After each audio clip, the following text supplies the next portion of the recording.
The sound of the rotors vanished like a ghost. The Black Hawk was down, flames licking the sky, metal torn like paper. But what came next was something no training, no mission brief, no combat experience could have prepared them for. The moment the Black Hawk went down, everything changed. 1 second they were in the sky, flying low over rooftops. The mission humming along. The next, fire bloomed beneath them, and gravity did what the enemy couldn't. The bird twisted midair, alarms screaming, rotors chewing the wind, then silence. A silence so complete it felt like time paused, waiting for the wreckage to hit the earth. It did. Hard. No one had time to register what happened. Not properly. Metal shrieked, glass shattered. And then came the smoke, thick and angry, curling into lungs and eyes like it had a purpose. One of the crew was thrown from the side hatch, landing in a way no human body was supposed to land. Another bled heavily from the leg, his uniform soaked crimson before anyone could reach him. The rest stumbled out of the wreck like ghosts, clutching weapons and dragging breath through smoke-choked throats. The mission had changed. This wasn't about retrieval anymore. This was survival. The city around them wasn't quiet, it was listening. From alleys and windows, from broken shutters and graffiti-smeared walls, the silence was alive. They knew they were exposed. There were no rooftops to rappel from, no walls to breach, just open sky above them and enemy ground below. The pilot was still alive, barely, burned across the left side of his face, breathing ragged. They pulled him from the wreckage and tucked him under the shell of a collapsed wall. One of the team tried the radio. Nothing. Another checked GPS dead. The communications blackout wasn't just a side effect of the crash, it was deliberate. That was the first sign something was off. Too clean. Too complete. They had about 30 minutes before the first contact. Small arms fire. Nothing serious. Probings. That's what it felt like. As if whoever was out there wasn't trying to kill them. Not yet. Just seeing how they moved, how they responded, how fast they bled. It didn't feel like combat. It felt like reconnaissance. They took defensive positions, set up overlapping fields of fire, but it wasn't a real perimeter, not in that kind of city. Everything was fragmented. No vantage point lasted longer than 5 minutes. Every angle led to another dead end, another crumbling building, another stack of rusted-out cars that could hide 10 men. Then came the first real hit. An RPG slammed into the left side of their cover, blowing a hole in the concrete and sending one of the operators into the dirt, screaming. Shrapnel caught him in the shoulder and neck. He was still conscious, still fighting, but his face went pale fast. They patched him up as best they could, but he'd need extraction, and soon. Reinforcements were still hours out, if they were coming at all. As the smoke cleared, they caught a glimpse, not of the attackers, but of their movement. Precise, coordinated, too professional for local militia. They moved like shadows, never the same place twice, never loud, never seen for more than a second. It wasn't just that they were being hunted, they were being studied. Every move the team made was met with an adjustment. Every attempt to flank was answered with silence. No return fire, no noise. Just the realization that every street they turned down, every corner they trusted, was one more step deeper into a box someone else had built. They moved. Had to. The crash site wasn't defensible. They took what they could: ammo, medkits, a half-burned drone that no longer responded. The streets offered little more than ruins and echoes. The buildings were pockmarked with bullet holes from some long-forgotten battle, windows broken, doors hanging like crooked smiles. They knew the city. At least they thought they did. Satellite maps, recon briefings. They'd studied every block, every intersection. But this wasn't that city. This was something else. A version built in shadow, stitched together with alleys that weren't supposed to exist, stairwells that led nowhere, basements that went too deep. They tried to move west, toward the last known secure zone. But every attempt rerouted them back toward the same square. It didn't matter which alley they took or what wall they scaled. They always ended up circling the crash site. That's when the paranoia set in. The idea was absurd, impossible. But the results weren't. Something was rerouting them. Something, or someone, wanted them close to the wreckage. Like bait. One of them made the call to move underground, into the tunnels. They kept moving because stopping meant death, or something worse. But after a while, even movement lost its meaning. The streets twisted in impossible ways. Familiar signs reappeared where they shouldn't.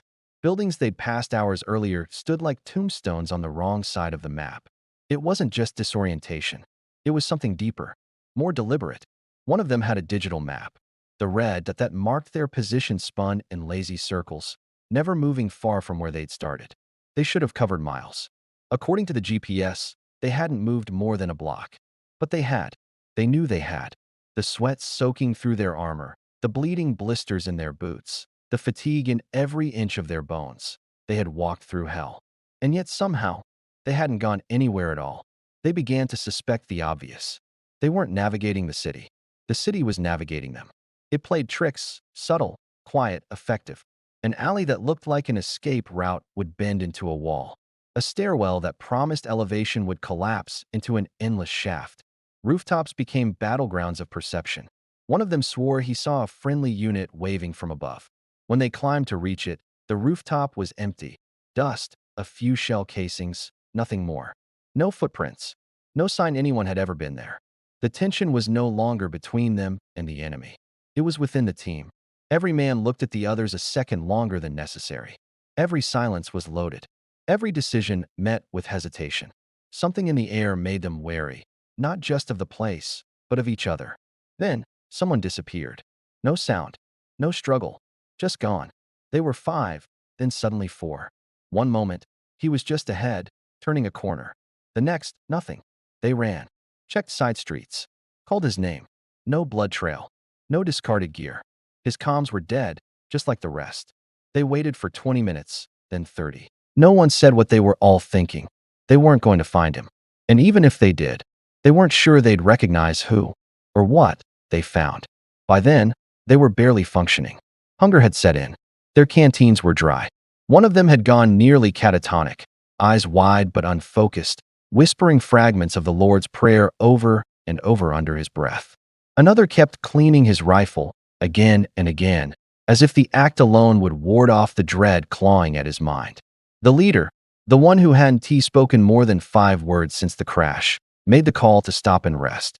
They broke into a low, windowless structure and barricaded the entrance with splintered furniture.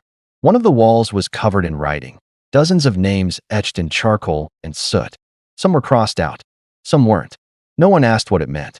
They set watches, tried to sleep, but sleep didn't come, just dreams, and not the kind that offered rest. One dream stood out. Each of them had it. They didn't speak of it, not at first, but the details aligned too closely to be coincidence. In the dream, they were underground again. But the tunnels were different, alive, somehow. The walls pulsed like veins, and the air was thick with breathing. And always, there was a voice, soft, almost maternal, whispering promises they couldn't remember upon waking. When they did speak of it, no one laughed. No one dismissed it. They just sat in silence, haunted by the feeling that maybe, just maybe, they hadn't dreamed it at all. The next morning, or what they guessed was morning, they ventured out again. This time, they didn't try to navigate. They didn't look for familiar markers. They just walked, letting the streets take them wherever they wanted. It was surrender. Quiet, bitter, inevitable. That's when they found the mural. It stretched across an entire wall, a massive depiction of a helicopter crash, done in red and black. The paint was smeared with something they couldn't identify. But the detail was uncanny. The shape of the wreckage, the position of the bodies, the skyline. It was them. Their crash. Their exact position. Except the mural was old. Faded at the edges. Weather-worn. Cracked. As if it had been painted years ago. They stood staring at it for a long time. No one spoke. No one needed to. A soft sound interrupted them. The low echo of footsteps. Not fast. Not urgent. Just steady. Someone was walking. Approaching. But from where? They raised their weapons. Fanned out. Eyes scanning. Nothing. The footsteps stopped. Then came another sound. Laughter. A child's, maybe. Thin. Hollow. Carried on the wind like a ghost. One of them turned too fast, weapon raised, and fired. The bullet struck nothing but brick. The echo of the shot rang for too long. Then silence. No return fire. No movement. Just that same oppressive stillness. Like the city was watching and smiling.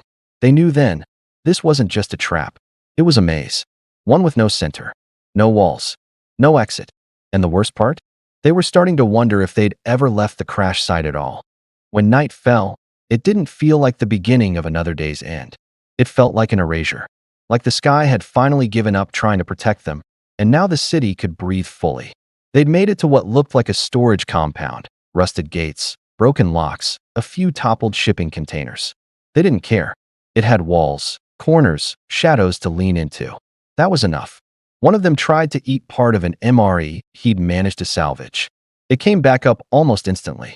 Another tried to radio a ping into any open channel, military, civilian, anything. Still silence. The battery drained while he begged someone to hear him. No one did. The fourth man, the one who had been the quietest since they lost their fifth, stood at the edge of the compound. Unmoving, eyes locked on the far end of the street. His weapon hung loosely in one hand, forgotten. No one noticed him go at first. He just wasn't there when they turned around. Like the others. But this time, they heard something. Whispers. Dozens of them, maybe more. Like a conversation happening just behind the walls. Low, urgent, impossible to make out. One voice sounded familiar. Like it belonged to someone they'd lost. That's when the hallucinations started. At least, they hoped they were hallucinations. The city no longer obeyed its own rules. Shapes flickered at the edges of vision, sometimes tall, sometimes small, always just out of focus. A building that hadn't been there earlier now loomed above them, its windows blinking like eyes. A handprint appeared on one of the container doors. Fresh, wet. They began to question the others. Not aloud. Not yet. But something about the way one of them breathed. The way another blinked too slowly, too deliberately. A twitch in the neck. A stare held too long. No one said it, but they were all thinking it. Something was wearing their skin. They tried to hold position until daylight. But daylight never came. Not the way it should have. When the sun rose, it barely crested the buildings. A pale, sterile light that seemed to illuminate nothing. The sky remained gray, unmoving. One of them checked his watch. It still said 0530. It had said 0530 for the last 3 hours. Time was gone. Or broken. Or looped. One of the men finally cracked. He dropped his gear and began pacing in circles, mumbling to himself. They tried to calm him. He screamed, not at them, but at something behind them. Something they couldn't see. Then he stopped, smiled, and ran. They chased, but he was too fast. Or they were too slow. Either way, when they caught up to where he should have been, he wasn't. Only his helmet remained, placed perfectly in the center of a burned-out car. After that, they didn't speak at all. They just moved. Not toward anything. Just away. From everything. But there was no away anymore. The buildings whispered now. Actual voices. Pleading, accusing. Familiar tones. A mother's voice. A friend's laughter. Commands spoken by long-dead officers. Each step brought a new memory twisted into mockery. Their minds bent, broke, reshaped. One of them, the last one who hadn't yet snapped, saw something in a window. Not a person, not a reflection, just something. A suggestion of a face. His own face. Smiling back at him. That was the moment he began to doubt the others weren't already gone. Had he imagined them? Had they all died in the crash and this maze, this nightmare, was just the mind trying to make sense of death? Or were they still alive, trapped in some pocket of reality where rules didn't matter, where time bled into itself, where the enemy wasn't flesh and blood but the space between thoughts? He found himself walking alone again. There was no gun in his hand, no helmet on his head, just the sound of boots against dust and concrete. No bullets left, no mission, no goal. And then, light. Not the kind from the sky. A strobing, rhythmic pulse, far ahead, through the mist. Blue, then red, then white. He walked toward it. Not quickly, not cautiously, just forward. He reached what looked like the edge of the city, or perhaps just another part of the same trap. There were soldiers there. Real ones. Radios. Medics. A perimeter. He crossed over without being challenged. They stared at him. Some with pity. Some with confusion. Some with fear. He was the only one who made it out. He didn't speak for weeks. When he finally did, he said this. The bird went down. The team followed protocol. We moved through the city. Got separated. We were hunted. That's all he ever said publicly. The rest was redacted. Classified.